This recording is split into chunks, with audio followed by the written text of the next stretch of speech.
Some people, eager for money, have wandered from the faith and pierced themselves with many griefs.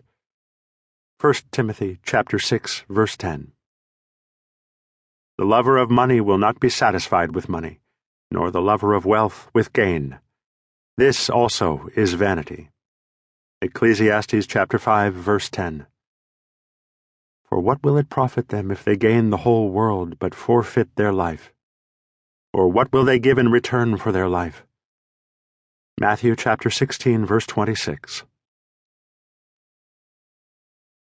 Several years ago, the Royal Bank of Scotland sent an offer for a gold MasterCard to Monty Slater. The card came with a $20,000 credit limit. Quite impressive for his first credit card, particularly when you consider that Monty is his Shih Tzu dog. Raymond, his owner, thought about using the card for some of Monty's favorite treats, but reconsidered, recognizing that his pup was not in a position to pay the balance when it came due, and that might negatively affect Monty's credit rating. This may be a funny story, but it illustrates a sobering truth. We live in a world that encourages us to live beyond our means. We are enticed to have it now and pay for it later, as opposed to saving and being good stewards of our God-given resources. We are all caught in the struggle, in one way or another. No one is exempt, myself included. For months, I had been waiting for the new iPhone to arrive. I'd seen the commercials. I'd put my name on the list for more information. I had to have one. Then, 2 months before the phone was released, my Palm Trio phone broke, and the insurance I had purchased provided a brand new one. I had a dilemma. I had a brand new Trio, yet I wanted a new iPhone. I kept trying to convince myself that I needed a new iPhone. But I felt a twinge of guilt at the very thought because I had a brand new phone. Finally, I decided I would wait until my new Palm Trio was a couple of years old and then buy an iPhone. They will have perfected it by then, and it will be cheaper, I told myself. It was settled. It just so happened that the day the iPhone came out, I was out of town with the worship staff of our church. We'd been visiting churches in another state and planning the sermons for the next year. That night we ate at a restaurant in an outdoor shopping mall, and then decided to walk off our supper. As we walked, we came across an Apple store with a long line of people around it, each of them waiting to get an iPhone. I said, "Hey, I've got to go over there for a minute. I just have to see inside the store and look at the iPhone."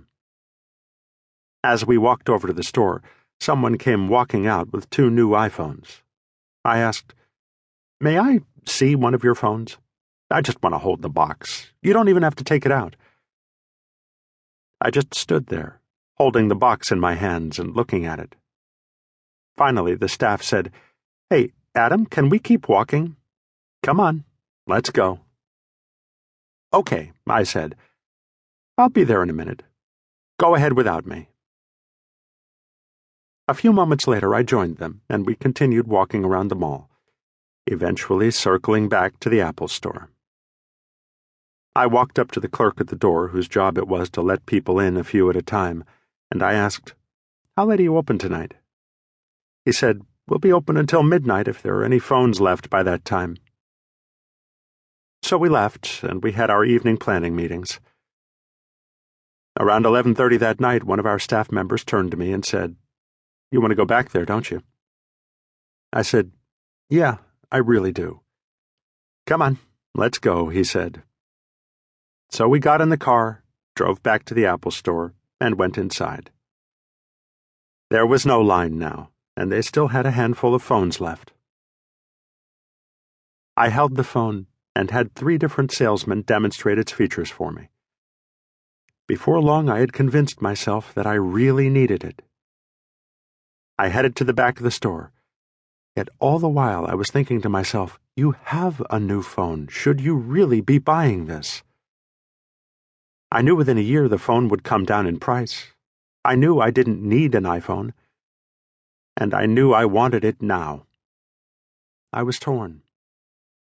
By now it was 12:02 a.m. I thought to myself,